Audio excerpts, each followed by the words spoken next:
धन्यवाद सभापति महोदय। मैं आपका आभार प्रकट करता हूँ अपने पार्टी का, जिन्होंने मुझे बोलने का अवसर दिया। मैं बधाई देता हूँ श्रीमती निर्मला सीतारमण जी को, माननीय वित्त मंत्री जी को, जिन्होंने 7वां लगातार बजट दिया है। ये केवल केंद्रीय बजट नहीं, ये जन भावनाओं का बजट है, इसलिए मैं उनको बहुत बहुत इसके लिए बधाई देता हूँ। अगर आप बजट की ओर देखेंगे, इसकी भूरी भूरी प्रशंसा सब तरफ से हुई, लेकिन एक नेता ने यहाँ खड़े होकर जिस तरह से पहले कटाक्ष किया कमल पर, ना जाने कमल से उनको क्या विरोध है, लेकिन कमल के लिए, कमल का अगर शब्द का प्रयोग राजीव नाम के लिए भी किया जाता है, कमल के फूल को अगर राजीव कहेंगे तो वो भी है, लेकिन कहीं ना कहीं कमल को बुरा दिखाने का प्रयास किया गया। अरे भाई, ये बात सही है कि हमारा चुनाव चिन्ह कमल का फूल है और जनता ने तीसरी बार लगातार हमें सत्ता में बिठाने का काम किया है, लेकिन केवल ये कमल का फूल नहीं, इन्होंने अपमानित कुछ और करने का काम भी किया और मैं उसका थोड़ा उल्लेख यहाँ पर जरूर करना चाहता हूँ। ये कमल, इससे जुड़ा हुआ नाम राजीव भी है, और राजीव आप जानते हैं किसका नाम है, आप सब जानते ही हैं, तो क्या उनको भी बुरा समझते? क्योंकि इन्होंने कहा, इन्होंने राजीव को हिंसा के साथ जोड़ने की बात कही, कमल को हिंसा के साथ जोड़ने की बात कही, लेकिन मैं कहना चाहता हूं मां लक्ष्मी का आसन भी कमल है, हमारा राष्ट्र पुष्प भी कमल है, और जिस पद्मासन मुद्रा में सिंधु सभ्यता में भगवान शिव की पशुपति नाथ के रूप में मूर्ति मिली थी, लोकमान्य तिलक पद्मासन मुद्रा में ही समाधिलीन हुए थे। आप कहते हैं कमल के चारों तरफ हिंसा है। आप कमल का अपमान नहीं कर रहे, आप बल्कि महायोगी भगवान शिव, भगवान बुद्ध और लोकमान्य तिलक जैसे महापुरुषों का अपमान कर रहे हैं। इसलिए अगली बार कमल के बारे में बोलने से पहले थोड़ा सोच कर बोलिए कि आप किस किस का अपमान कर रहे हैं। और केवल रील के नेता मत बनिए, मीम्स आपकी खूब बनती है। रियल नेता बनने के लिए सच बोलना पड़ता है। और सर, कुछ लोग एक्सीडेंटल हिंदू हैं और महाभारत का ज्ञान भी एक्सीडेंटल है। और उस नेता के अलावा और कौन नहीं जानता कि महाभारत में अभिमन्यु का वध 7 महारथियों ने मिलकर किया था। जयद्रथ, दुर्योधन, दुशासन, कर्ण, द्रोणाचार्य, कृपाचार्य और शकुनी। लेकिन राहुल जी ने कभी महाभारत, शायद, अब मुझे तो पता नहीं, पढ़ा भी नहीं, पर देखा भी नहीं होगा शायद सर, मुझे लगता है अंकल सैम ने लिख कर दिया होगा, अंकल सोरोस ने लिख के दिया होगा, कहीं से पर्ची बनकर आई होगी और कूल डूड बनने का प्रयास किया होगा। मैं इतना ही कहूँगा, कल जो चक्रव्यूह में फंसाने की बात कर रहे थे, वो कर्ण को करना कह रहे थे, कृपाचार्य जी को कृपचाय बोल रहे थे। चलिए छोड़िए उसको। अध्यक्ष जी, कल तो ऐसा लग रहा था सदन के अंदर महाभारत पर इतना सारा ज्ञान दिया गया कि एक समय ऐसा लगा BR चोपड़ा के महाभारत के धारावाहिक का संगीत गूंजने लगा हो। और कहीं ना कहीं उन्होंने एक बार महाभारत पढ़ने के लिए फिर प्रेरित किया। मगर इस बार महाभारत पर मैंने एक नई पुस्तक पढ़ी जो उनकी पार्टी के विद्वान सांसद, जो इस सदन के सदस्य भी हैं, उन्होंने लिखी है, और उस पुस्तक का नाम है the great Indian novel. Rahul ji को अगर महाभारत और चक्रव्यूह के विषय में विस्तृत जानकारी लेनी है तो अपने उस सांसद से वो संपर्क कर सकते हैं। और मैं बताऊंगा, शशि थरूर जी ने, शायद वही राहुल गांधी जी को बता दें या बताएंगे, नहीं तो मैं बता देता हूं कि आपने महाभारत और भारत के स्वतंत्रता संघर्ष को मिलाकर जो उपन्यास लिखा है, उसके पात्र कौन कौन है। इस उपन्यास में धृतराष्ट्र के रूप में किस नेता को दिखाया गया है, कौरव किस पार्टी को कहा गया है, इस उपन्यास में प्रिय दुर्योधनी कौन है। जब राहुल जी को इसका पता चलेगा तो मुझे लगता है कहीं ना कहीं शशि थरूर जी पर कार्रवाई ना हो जाए। लेकिन क्या है साहब, ये लोग तो संविधान दिखाते थे, पढ़ते नहीं थे। मैंने उस दिन पूछ लिया कितने पन्ने होते, तो वो भी नहीं बता पाए। मैंने उसके बाद पूछा कि ये जो आप संविधान की कॉपी लेकर चलते हो, इसका प्रीफेस पढ़ा है, इसका फॉरवर्ड पढ़ा है, इसकी प्रस्तावना किसने की है। के वेणुगोपाल जो सॉलिसिटर जनरल इनकी सरकार के समय भी रहे होंगे, सीनियर एडवोकेट हैं, या गोपाल शंकर नारायण जो सीनियर एडवोकेट हैं, उन्होंने उसकी प्रस्तावना की थी और प्रस्तावना में लिखा था कि कैसा काला अध्याय वो इमरजेंसी का समय था। और ये संविधान जो डॉक्टर BR अंबेडकर जी ने दिया, अगर ये नहीं दिया होता तो आम जनमानस को अपने अधिकारों का पता भी नहीं लगता। लेकिन इन्होंने तो उसको पढ़ा ही नहीं था, लेकिन केवल कॉपी दिखा रहे थे इतने दिनों से साहब।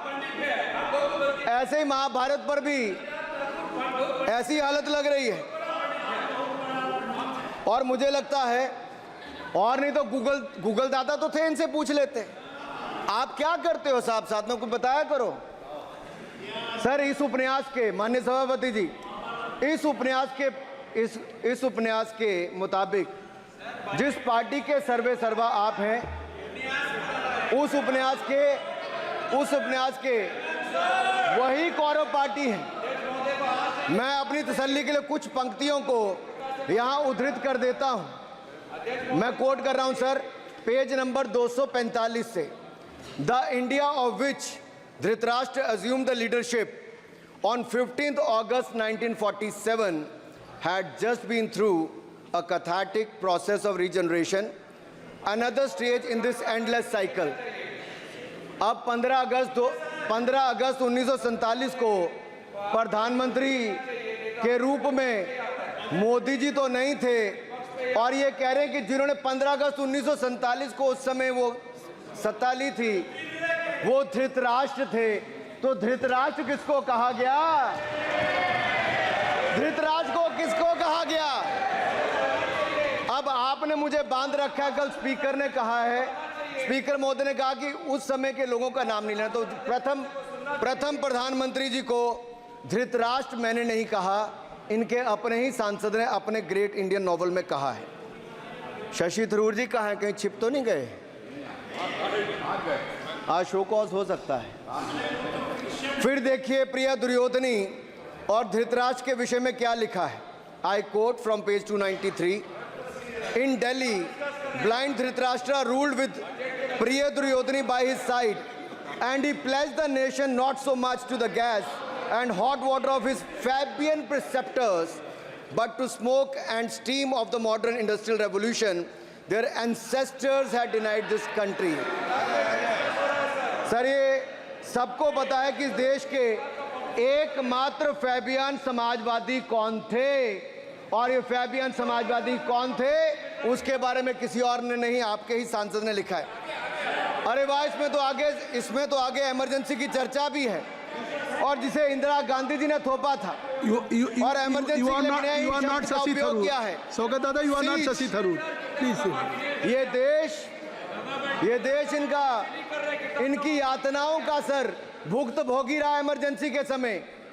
और वो काला खंड, वो काला अध्याय वो देश कभी भूल नहीं पाएगा, जिसने देश के लोगों को कठिन शब्द इमरजेंसी के बारे में भी बताया। सर तो हम चर्चा कर रहे थे द ग्रेट इंडियन नॉवल के अध्याय 7th बुक की, जिसमें प्रिय दुर्योधनी और उनके प्रिय पात्र शकुनी शंकर डे देश में आपातकाल लगाने की योजना बना रहे थे। सर मैं पढ़ता हूं कि शकुनी ने क्या कहा। I quote, what you could do now is to declare an internal siege, a grave threat to the stability and security of the nation from internal disruption। जिस बुक को आप कोट कर रहे हैं उस बुक को आप सबमिट कर दीजिए। मैं कर दूंगा साहब, एक कॉपी आपको भी भिजवा दूंगा साहब, एक टेबल पे भी रख दूंगा। So what you could do now is to declare an internal seize, a grave threat to the stability and security of the nation from internal disruption. No one has ever defined the permissible procedures under an internal seize, which leaves it to more or less up to us to define them, Shakuni added. And the next, sir, from page 366, I quote, not to mention censorship of the press. Press hai? Not to mention censorship of the press, which is nowhere explicitly ruled out in the Constitution. Suspension of certain fundamental rights, free speech, assembly, and that sort of things, and measures to put up the judiciary in their place, said Shakuni. Kindly sit down. Sir, Kindly sit down. ये किसी और ने नहीं, और मैं कहना चाहता हूं सर, माननीय अनुराग जी, एक किताब गौरव जी को भी भिजवा दीजिएगा। मैं खरीदेंगे सर, मैं कॉपी गौरव जी को भिजवा दूंगा सर। सर, इसमें जिनकी मैं बात कर रहा हूं वो हमारे उस समय की, सर, उस समय की प्रधानमंत्री थी जिन्होंने इमरजेंसी लगाई थी। एक नेता की स्वर्गीय दादी जी भी हैं, और मैं उनके नाम के आगे प्रियदर्शनी भी लिखा जाता था, और उन्होंने इमरजेंसी लगाई थी। लेकिन माननीय सभापति जी, मैं कहना चाहता हूं, दुशासन और दुर्योधन दोनों बहुत ही दुष्ट और बदमाश हो सकते थे, लेकिन उन्होंने भी कभी इमरजेंसी नहीं लगाई थी। दुशासन और दुर्योधन दुष्ट भी हो सकते हैं, दुश्मन भी हो सकते हैं, बदमाश भी हो सकते हैं, लेकिन उन्होंने भी इमरजेंसी नहीं लगाई थी। सर, पूरे उपन्यास में 74 बार कौरव और कौरव पार्टी की चर्चा हुई, हर एक में कांग्रेस का चरित्र झलकता है।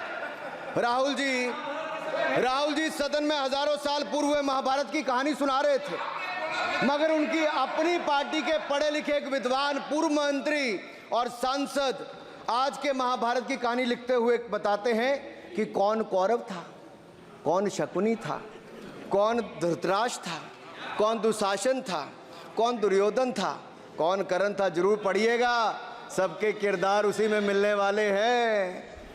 और शायद जिस समय शशि थरूर जी लिख रहे थे, उस समय आपका टैलेंट उनको पता नहीं था, नहीं तो 100 पन्ने तो आप पे ही लिख देते साहब।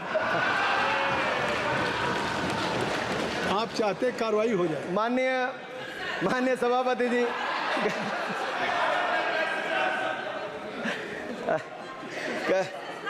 कल जब राहुल गांधी जी चक्रव्यूह पर बहुत ज्ञान दे रहे थे, तो पीछे दो लोग, कुमारी शैलजा जी और दीपेंद्र जी, बैठकर मुस्कुरा रहे थे। अब शायद राहुल जी वो पीछे हंस तो रहे थे, लेकिन आप एक बात जरूर कर लीजिए, चक्रव्यूह के परिप्रेक्ष्य में इन दोनों से बेहतर कौन बता सकता है हरियाणा के चुनाव आने वाले हैं। जान लीजिए कि कौन शकुनी है और कौन अभिमन्यु है, नहीं तो बहुत देर हो जाएगी। आपको एक और सुझाव है, और मैं इतना जरूर कहूंगा, आपने तो कई सारे चक्रव्यूह बनाने का काम किया सर, और जब उस समय किशोर अभिमन्यु पर कौरवों ने युद्ध नीति के विपरीत जाकर प्रहार किया था, तो मैं कुछ कहना चाहता हूं। इतने में पुत्र दुशासन ने पीछे सा था वार किया, निष्प्राण हुए एक गदा से सिर पर था प्रहार किया। मां धरती की गोद में वह आंख मूंद कर सो गया, अंबर का तेजस्वी तारा धूमकेतु सा खो गया। लेकिन कोई तारे का तेज फीका नहीं कर सकता, वीर गति पाकर अमर हुआ हो कभी नहीं मर सकता है। पुत्र सुभद्रा कुरुक्षेत्र में जिसकी अमर कहानी थी, 9 माह में सीखी विद्या जब 16 साल जवानी थी। अब उस अभिमन्यु को, जिसने सारे चक्रव्यूह को तोड़ने का काम किया, मैं इतना ही कहूंगा, चक्रव्यूह का प्रसंग छेड़कर आपने अच्छा किया। इस देश ने बहुत सारे चक्रव्यूह देखे, कांग्रेस का चक्रव्यूह सर, इसके 7 किरदार मैं बताता हूं सर। पहला कांग्रेस, सर नाम लेने के लिए मना किया, मैं दूसरी तरह से बोलता हूं। पहला कांग्रेस, दूसरे पहले प्रधानमंत्री NG, फिर तीसरा किरदार आईजी पूर्व प्रधानमंत्री, चौथा RG1 उस समय के प्रधानमंत्री, पांचवा SG, छठवां RG2 और सातवां आप सब जानते ही हैं। आप समझदार हैं, समझ गए होंगे। सर पहले चक्रव्यूह ने देश को विभाजन कराया, पहले चक्रव्यूह ने देश का विभाजन करवाया, और दूसरे जो NG उन्होंने देश को कश्मीर की समस्या दी और चीनियों को भारत की भूमि सौगात में दी, चीनियों को भारत भूमि सौगात में दी। सर तीसरे चक्रव्यूह आईजी ने, पूर्व प्रधानमंत्री आईजी ने देश को आपातकाल दी, इमरजेंसी दी और पंजाब में अशांति दी। चौथे जो RG1 है, RG1 ने बोफोर्स दिया और सिखों का निस्सहार किया। पांचवें जो ऐसी हैं, उन्होंने सनातन धर्म परंपरा के प्रति नफरत का नैरेटिव बनाया, 12 लाख के करोड़ के घोटालों को संरक्षण प्रदान किया, देश की आर्थिक अर्थव्यवस्था को भंवर जाल में फंसाया। और छठे ठहरे आप, जिन्होंने पिछले 15 सालों में देश की राजनीति, संसदीय परंपरा और संस्कृति को इतना नुकसान पहुंचाया जितने कि ये बाकी 6 मिलकर चक्रव्यूह एक साथ मिलकर भी नहीं कर पाए। और रही 7वीं, उनका मैं नाम नहीं लूंगा, मैं इतना ही कहूंगा सभापति जी, 7 चक्रव्यूह ने मिलकर देश को गरीबी, भूखमरी, आतंकवाद, कट्टरवाद जैसे अनगिनत दुष्चक्रों में फंसा दिया था। देश को हमने इन आपके दुष्चक्रों से बचाया है, आजाद कराया और माननीय प्रधानमंत्री मोदी जी के नेतृत्व में विकास रथ को आगे बढ़ाया। आज दुनिया में भारत को 5वीं बड़ी अर्थव्यवस्था बनाया। आप जिस अभिमन्यु को घेरने की कोशिश पिछले 22 सालों से कर रहे हैं, गुजरात से लेकर दिल्ली तक, आपके योद्धा और आपकी सरकारें निपट गई, लेकिन आप उनको घेर पाए क्योंकि वो जनता के दिलों में बसे हैं। आज यहाँ 293 अभिमन्यु बैठे हैं, भले ही आपके पास करण जैसे धुरंधर हो, शकुनी जैसे कुटिल रणनीतिकार हो, धर्म हमारे साथ है, धर्म हमारे साथ है। भले ही आपके पास नारायणी सेना हो, लेकिन स्वयं भगवान कृष्ण हमारे साथ है, स्वयं भगवान कृष्ण हमारे साथ है।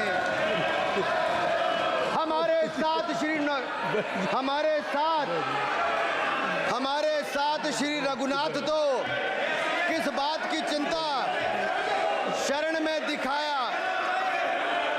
माननीय सभापति जी, हमारे साथ श्री रघुनाथ तो किस बात की चिंता शरण में रख दिया जब मात, तो किस बात की चिंता। हमारे साथ तो जनता रूपी रघुनाथ है और आगे भी रहने वाला है। आप देखिए, ये कल से हलवा बांटने की बात कर रहे थे। अध्यक्ष महोदय कांग्रेसियों के कंधे पर सवार होकर सैर करते हैं, जैसे मदारी के कंधे। सर इसको देख लीजिए। माननीय आप असत्य कहें, हम कार्रवाई का हिस्सा नहीं है। असत्य कहें। माननीय सभापति जी, I have already given ruling, mister Venugopal ji, I have given ruling, please. माननीय सभापति, असत्य के पैर नहीं होते, असत्य के पैर नहीं होते, और ये असत्य अक्सर कांग्रेसियों के कंधे पर सवार होकर सैर करता है। जैसे मदारी के कंधे पर बंदर होता है, वैसे ही राहुल जी के कंधे पर दल होता है। जैसे मदारी के कंधे पर बंदर होता है, वैसे ही राहुल जी के कंधे पर बंडल होता है, जिसे वो रोज यहाँ परोसते हैं। ये बजट पर, सदन पर। माननीय सभापति जी, जिस व्यक्ति को बजट निर्माण की प्रक्रिया का पता ना हो, संसदीय कार्य में रुचि ना हो, मात्र अध्यादेश को फाड़ने का काम किया हो, उससे क्या अपेक्षा की जा सकती है। मैं पूछना चाहता हूँ, हलवा किसको मिला? मैं पूछता हूँ, हलवा किसको मिला? राहुल जी बताइए, हलवे की बात की थी, जीप घोटाले का हलवा किसने खाया? वो फोर्स घोटाले का हलवा किसने खाया? अंतरिक्ष देवास घोटाले का हलवा किसने खाया? नेशनल हेराल्ड के घोटाले का हलवा किसने खाया? सबमरीन घोटाले का हलवा किसने खाया? अगस्ता वेस्टलैंड घोटाले का हलवा किसने खाया? 2G स्कैम हलवा किसने खाया? कॉमनवेल्थ स्कीम का हलवा किसने खाया? कोयला घोटाले का हलवा किसने खाया? वाल्मीकि योजना घोटाले का हलवा किसने खाया? चारा घोटाले का हलवा किसने खाया? यूरिया स्कैम का हलवा किसने खाया? राहुल जी, हलवा मीठा था या फीका? माननीय सभापति जी, कुछ लोग ओबीसी की बात करते हैं। मैं ये कहता हूं, इनके लिए ओबीसी है। गौरव सुनिए, गौरव बड़ा इंपॉर्टेंट है। आप kindly address to the chair. माननीय सर, इनके लिए ओबीसी का मतलब है only for brother in law commission, only for brother in law commission. और only for brother in law commission के लिए काम करने वाली पार्टी अदर बैकवर्ड कास्ट की बात करती है तो आर्नी को भी पंखे के साथ लटकर आत्महत्या कर लेनी चाहिए। मतलब जिस पार्टी ने अपने पार्टी के अध्यक्ष जो एक पिछड़े वंचित समाज से आते थे, उनको धोती से खींचकर पार्टी से बाहर निकाल दिया हो, उसके शहजादे हमें ज्ञान बांट रहे। अरे साहब, इनको पहले तो एलओपी का मतलब समझना पड़ेगा।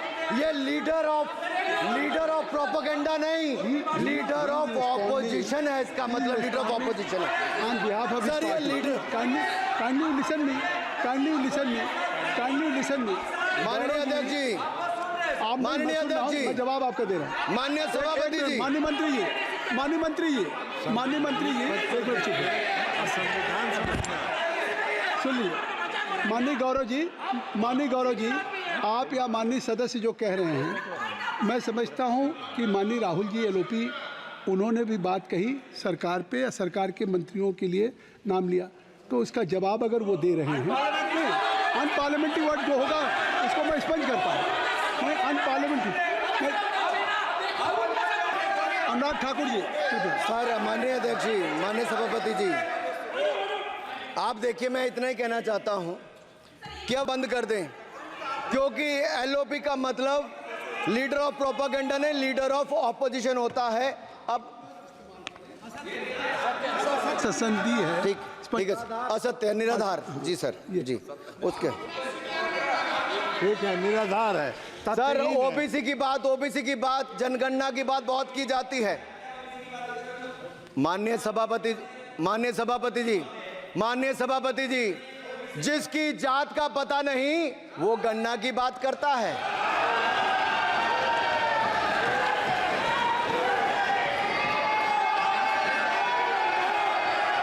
जिसकी जात का पता नहीं वो गणना की बात करता है।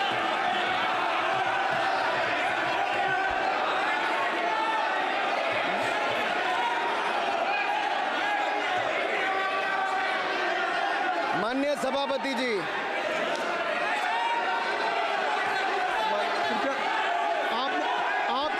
आपने जो आप बैठ जाएं। माननीय अखिलेश जी, आपने जो बात उठाई है मैं उसको दिखवा लूँगा। मैं आपकी बात को ले रहा हूँ। उन्होंने जो बात कही है, आप जो विरोध कर रहे हैं, मैं उसको दिखवा लूँगा। आपने जो बात कही उसको मैं दिखवा लूँगा।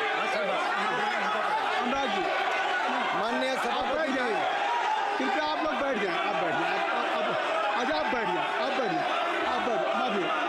जाएं। ठीक है। गौरव जी,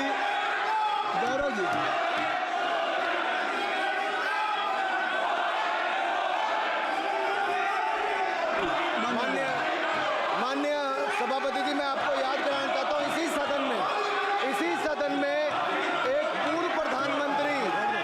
पूर्व प्रधानमंत्री जी ने RG1 ने ओबीसी को आरक्षण देने का विरोध किया था। RG1 ने ओबीसी को आरक्षण देने का विरोध किया था। एक मिनट माननीय मंत्री जी, एक मिनट। लीडर ऑफ अपोजिशन बोलना चाहते हैं, आप लोग बैठ जाएं। माननीय मंत्री जी की स्पीच माननीय अनुराग जी की स्पीच खत्म हो जाए, बैठे बैठे आप लोग बैठ जाएं, मैं आपको सर allow उन्होंने करूंगा। मुझे इंसल्ट किया, मुझे बोलने दीजिए। उनकी बात खत्म हो जाए, सर, मैं उन्होंने उसके- इंसल्ट किया उसके मुझे। बाद मैं आपको अवसर दूंगा। नहीं सर, नहीं, उनके बाद अवसर दूंगा, आपको अवसर दूंगा, बैठ जाए, आप बैठ जाए, अवसर दूंगा। उनकी स्पीच खत्म हो जाए, प्लीज आप बैठ जाओ। अनुराग जी, कल किस किस को इंसल्ट कर रहे थे? आपको अवसर दूंगा, आपको अवसर दूंगा। अजय एक मिनट बैठ जाए, आप बैठ जाए। सर मैं क्लैरिटी कर दूं।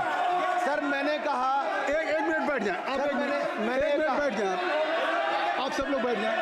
अच्छा, आप सब लोग बैठिए, चल, अब लीडर ऑफ अपोजिशन को मैं बुला रहा हूँ। अब ये पर is it fair if I am allowing to your leader of opposition, is it fair? मैं फिर मैं उनको बुला लूँगा। नहीं तो मैं आपको बुला रहा हूँ तो पहले बैठ जाएं, पहले लोग बैठ जाएं, पहले बैठाइए सर, सब लोग बैठ जाएं, पहले सब लोग बैठ जाएं तब मैं आपको अलाउ करूँ। सब बैठ जाएं, मैं आपको अलाउ करूँ, मैं आपको अलाउ करूँगा, सब बैठ जाएं, मैं अलाउ करूँगा। आप मेरी बात सुन नहीं पा रहे, मैं आपको अलाउ करूँगा, पहले सब बैठ जाए, हाउस इन ऑर्डर हो जाए। गौरव जी आप भी बैठ जाएं, मैं लीडर ऑफ अपोजिशन को अलाउ कर दे रहा हूँ।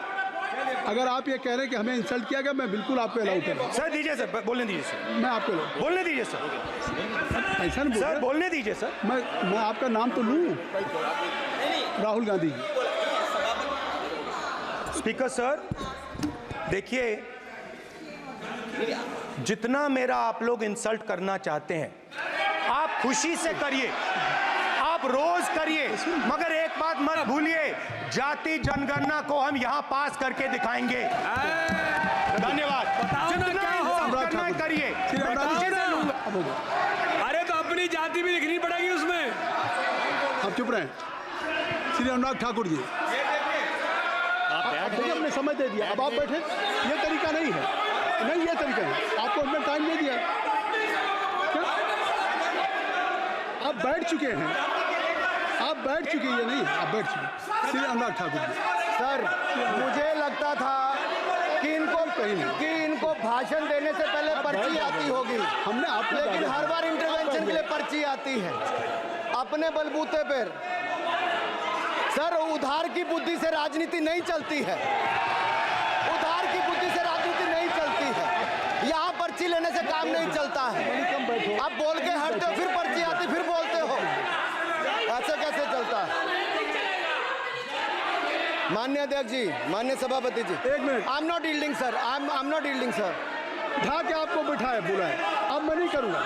मैंने आपको अनुराग ठाकुर जी को बिठा के आपको मैंने समय दिया, तो अब अनुराग ठाकुर जी बोलेंगे। चलिए।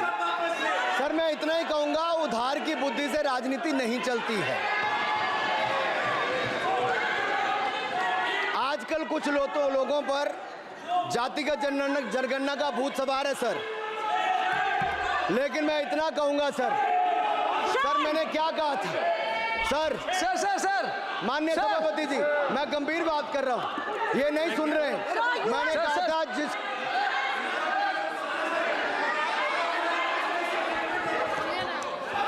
ठाकुर टैगोर प्लीज, माननीय सभापति जी, I have already given an माननीय सभापति अपॉर्चुनिटी टू जी। राहुल गांधी जी।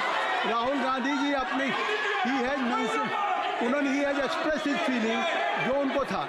नहीं आप बेल से बाहर आ जाए, कृपया आप बेल से आ जाएं, फिर मैं उनको फिर समय दे दूंगा, जी सर मैंने कहा था कि जिसको जात का पता नहीं वो गणना की बात करता है। मैंने नाम किसी का नहीं लिया था सर, नाम तो किसी का नहीं लिया था, नाम किसी का नहीं लिया था, लेकिन जवाब देने कौन खड़े हो गए। सर मैं कहना चाहता हूं माननीय सभापति जी, अगर आप देखेंगे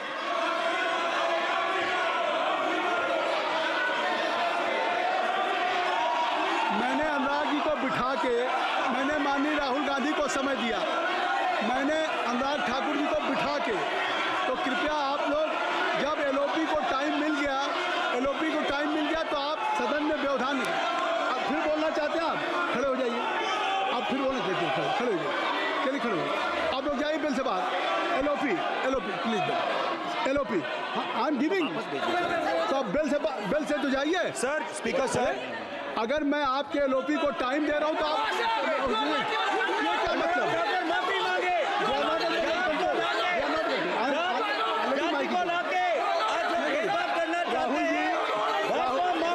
राहुल गांधी जी, हमने आपको समय दिया, अपने मेंबर से कहिए कि बैठे तब तो आप बोलेंगे, बैठिए तब तो बोलेंगे भाई। राहुल गांधी जी कह रहे तब तो आप अंदर आइए।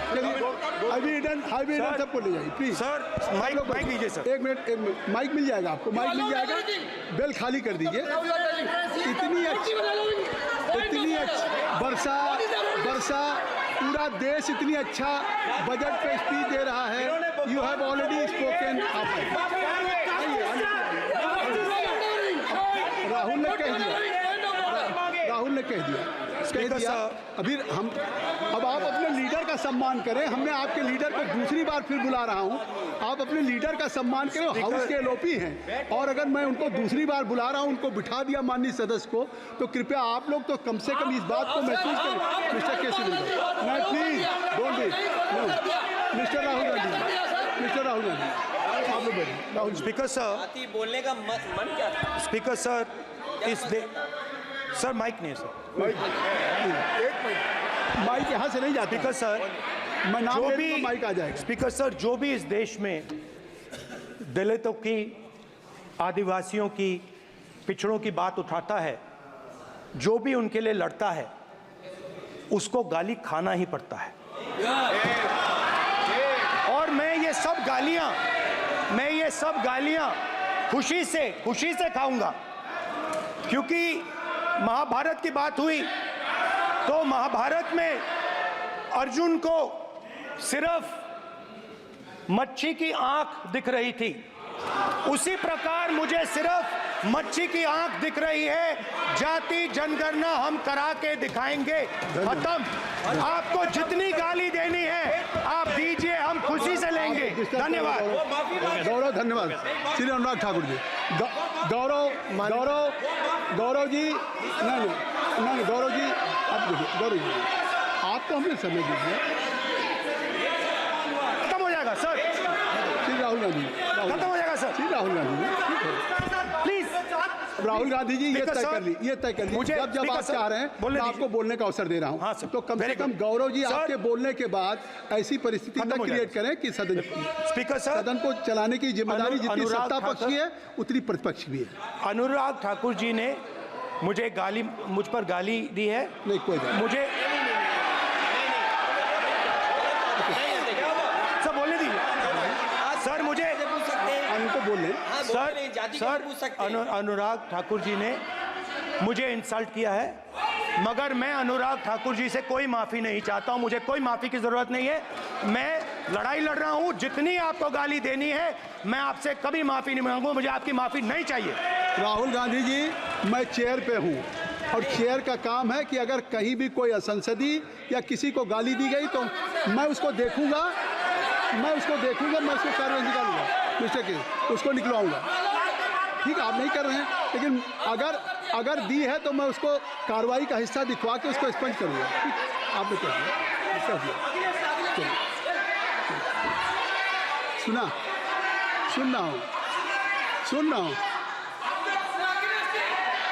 रहा हूँ मैं श्री अनुराग ठाकुर जी, माननीय सभापति जी, अखिलेश यादव जी बैठ जाए। श्री अखिलेश महोदय, सभापति महोदय, मैं केवल बैठ इतना, जाइए आप लोग। सभापति महोदय, स्वागत दादा, अभी क्या तरीका? सभापति महोदय, मेरा आपसे केवल इतना निवेदन है। माननीय मंत्री रहे हैं, बड़े दल के नेता हैं, मंत्री रहे हैं, बड़ी बात कर रहे थे। मैं महाभारत, शकुनी, ये सब बातें कह रहे थे, दुर्योधन तक यहाँ ले आई है।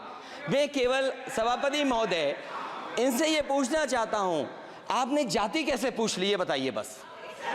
आप जाति कैसे पूछ सकते हैं? आप बताएं, जाति कैसे पूछ सकते हैं? आप पूछ के दिखाओ जाति। तुम आप जाति कैसे पूछोगे? तुम कैसे पूछोगे जाति? आप बैठ नहीं, जाति नहीं पूछ सकते आप। आपने कह दिया ना। अब आप हमारी जाति नहीं पूछ सकते। आप हमारी व्यवस्था सुन लें, आप मेरी व्यवस्था सुन लें। कोई सदन में किसी की जाति नहीं पूछेगा। अनुराग ठाकुर जी, मैंने उसको स्पष्ट कर दिया। नहीं, श्री अनुराग ठाकुर जी। माननीय सभापति जी, बात आ गई। अब माननीय सभापति जी, उस समय के प्रधानमंत्री स्वर्गीय आरजी वन जी ने यही कहा था कि ओबीसी के आरक्षण का विरोध करता हूं। ये तो सदन में है। आरजी वन ने कहा था कि मैं ओबीसी को आरक्षण का विरोध करता हूं। अब ये तय करें कि वो सही थे या ये सही हैं, और आपकी पार्टी गलत थी कि आप गलत हैं, और वो पिछड़ा विरोधी थे कि आप पिछड़े के पक्ष में हो। और उस समय की पूर्व प्रधानमंत्री आईजी ने कहा था कि जात पर ना पात पर। अभी मैंने तो कहा नहीं सर, उस समय कहा गया था। और इसी तरह से ही कृपया अपना भाषण संक्षिप्त सर, करें। मंडल आयोग की रिपोर्ट हो, काका कालेलकर की रिपोर्ट हो, इस पर कौन वर्षों तक बैठा रहा सर? जवाब देना होगा इनको, कौन देगा जवाब? अगर उस समय उसको लागू कर दिया होता तो आज ओबीसी के अधिकारी भी ज्यादा होते, बाकी भी होते। और यही नहीं सही, इन्होंने दलित के साथ, आदिवासी के साथ, ओबीसी के साथ विरोध किया। ओबीसी कमीशन को तो संवैधानिक दर्जा भी नहीं दिया। अगर संवैधानिक दर्जा दिया तो मोदी सरकार ने आकर दिया है माननीय अध्यक्ष जी। और मैं इस सदन के लिए पढ़ देता हूं सर। नेहरू जी ने 1961 में आरक्षण के विरुद्ध में लिखा था, I quote, I react strongly against anything which leads to inefficiency and second rate standards. I want my country to be a first class country in everything. The moment we encourage the second rate, we are lost. I unquote. ये किसने कहा? देश के पहले प्रधानमंत्री ने कहा। आप उससे सहमत हो कि नहीं सहमत हो बताइए? माफी मांगोगे उसके लिए कि नहीं मांगोगे? कृपया चेयर को आप एड्रेस करें। आप चेयर को एड्रेस करें अनुराग जी। सर मैं इतना ही कहूंगा और समाप्त करें। लहजे में बदजुबानी, चेहरे पर नकाब लिए फिरते हैं वो जिनके खुद के बही खाते बिगड़े हैं, वो हमारे हिसाब लिए करते हैं। बहुत बहुत धन्यवाद। नहीं सर, मेरे एक मिनट सर, मैं एक बात क्लियर कर दूं सर। मैंने किसी का नाम लेकर नहीं कहा, लेकिन कोई अपने आप क्यों खड़ा हुआ? मैंने किसी का नाम नहीं लिया था। आप रिकॉर्ड चेक कीजिए सर, आप रिकॉर्ड चेक कीजिए।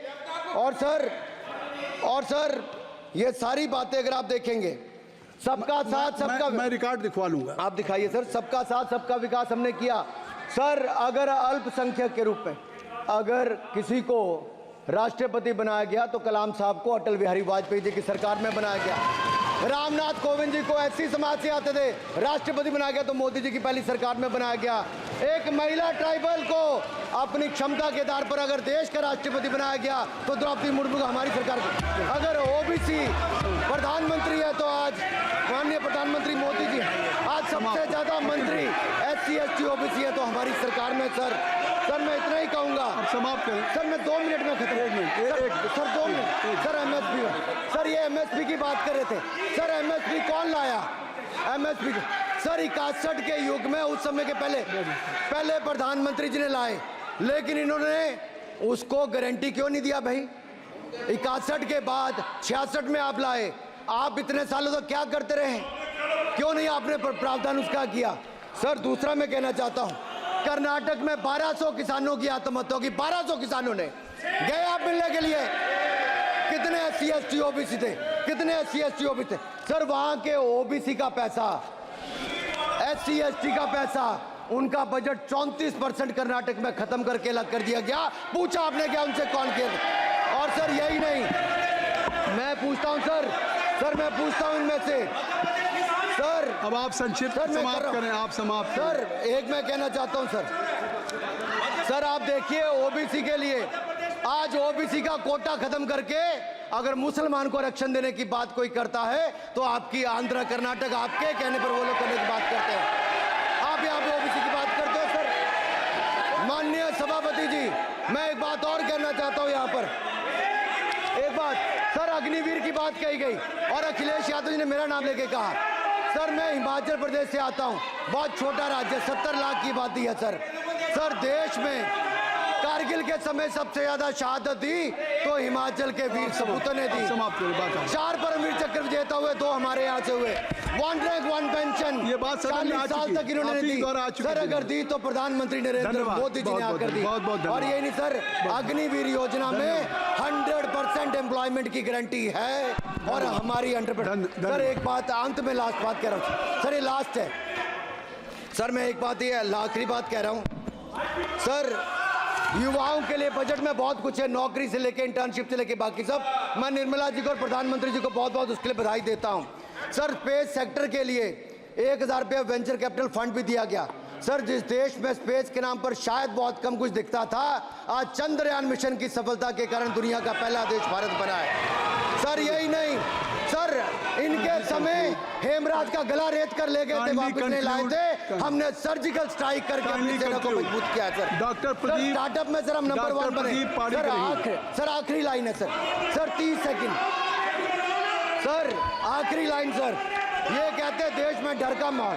सर मैं इतना ही कहूंगा, डर का माहौल है अपराधियों में, डर का माहौल है भ्रष्टाचारियों में, डर का और भय का माहौल है देशद्रोहियों में, अधर्मियों में, कुकर्मियों में, और सबसे ज्यादा डर का माहौल है देश के दुश्मनों में। सर, देश के दुश्मनों में। सर, अंत में मैं इतना ही कहूंगा कि माननीय निर्मला जी ने 7वां बजट तो लाए, ये जन भावनाओं का बजट है जिसका पूरा सदन पूरी प्रशंसा करता है, और इनको माननीय प्रधानमंत्री जी को बहुत बहुत बधाई और साधुवाद। Doctor Pradeep Panigrahi, doctor Pradeep Panigrahi, doctor Pradeep क्या कहना चाहते हैं? शशि थरूर जी। Rule 353. Mr. Premchandran ji. He has not. He cannot take my I'm name not mentioning repeatedly your without name. notice. No. I have given whatever you wanted to raise. Already LOP has raised the issue. Akhilesh Yadav ji has raised. No point of order. No point of order. No. Nothing. Shashi Tharoor जी, अब तय कर लीजिए आप लोगों में। Doctor Pradeep Panigrahi. Sir, I'd like to speak for a minute. Shri Vishnu Padare ji. Mr. Chairman, sir, let me point out he has repeatedly taken my name. Sir, he has repeatedly taken my name. एक बढ़िया I think I have खबर the right है। to respond, sir. आप भी सुन लो, आपको जरूरत है, आपका भला होगा। मोदी जी ने ऑयल एंड गैस का नाम पर अंडमान में 4 जगह में अक्टूबर में ऑयल ड्रिलिंग काम शुरू हो जाएगा। ये मोदी जी वो नहीं है। चलिए। नंबर 2 भाई प्रदीप किसने बेचा था सर? भाई प्रदीप मिर्जापुरी इंपल का राजा लोग आए थे, चेन गैंग बना के जेल बनाया था भाई प्रदीप। इस पार्टी ने भाई प्रदीप बेचा था कैसीनो का नाम पर, जुआ खेलने का नाम पर बचाया था। मैं विष्णु राय एंटनी माफी मांगा था, भाई प्रदीप बेचा था इन लोगों ने। उसका माताजी ने बना था बफर जोन चारों रिजर्व अंडमान निकोबार जी। देखो क्या बना है मोदी, आपने क्या बनाया। जय हिंद, भारत माता की जय। डॉक्टर प्रदीप पाणिग्राही।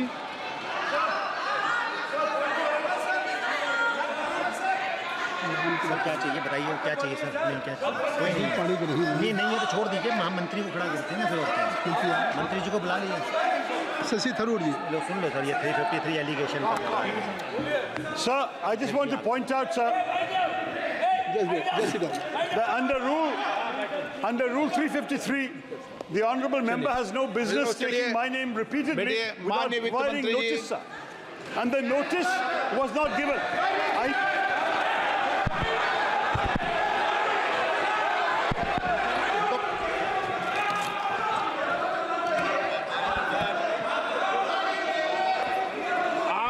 तरीका ठीक नहीं है आपका, ऐसा नहीं है। बोलिए क्या पॉइंट ऑफ ऑर्डर है, नंबर बताइए पॉइंट ऑफ ऑर्डर का। Point 353, sir. 353 He has दोबारा। repeatedly taken अच्छा, my सुनो। name without notice. अब आप लोग 352 और 353 को पढ़ी लो आज। सुनो एक बार, बैठो। Sir, I have been. पढ़ लो I have the right to पढ़ाते हो respond, मुझे sir. डेली के daily. Sir, I have the right to respond. Do I not? मंत्री पढ़ाओ, बोलो। The gentleman has repeatedly taken my name and quoted me. I mean, I should be grateful that he has revived the 35-year-old book of mine, which he has quoted extensively, the great Indian novel published in 1989, which is a satirical novel, which unfortunately the gentleman has missed the satire. I do want to point out, sir, that the fact is that we have recently fought the elections of 2024 and not the elections of 1989. So that's the first point, is to understand the context in which this has been written. Second, and more important, sir, I think it's important to understand that whereas many things have been said in the course of writing novels, there are also many subsequent books I have written which he could have quoted where he may be somewhat less happy with the result. And thirdly, sir, as far as there are many, many people on that side of the fence who have said many things far more recently against their own party, which he should remember can also be quoted back at them. So I think at this point, sir, this is not a literary discussion. I'm grateful for this, but I don't believe this is the right way to proceed in this matter. Thank you, sir. Sir अगली बार नए novel का इस्तेमाल कर लेंगे sir. सारे सदन को रोज सदन में इस किताब को उठाते हो आप और रोज एक कानून उठाते हो 352 353 बाइबल है. तो ये दो बाइबल के दो अंश आज मैं पढ़ के सुनाता हूँ पूरे सदन को इस बाइबल.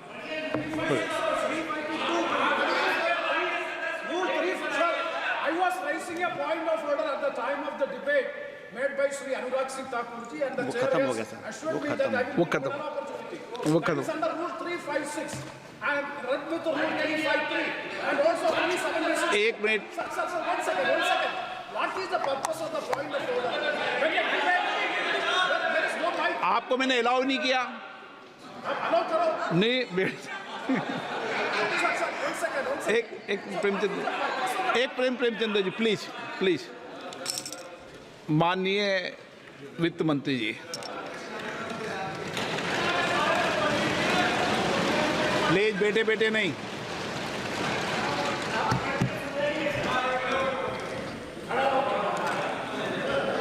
Sir thank you. ಕೂತಲ್ಲೇ ಕಾಸು ಮಾಡಬೇಕಾ?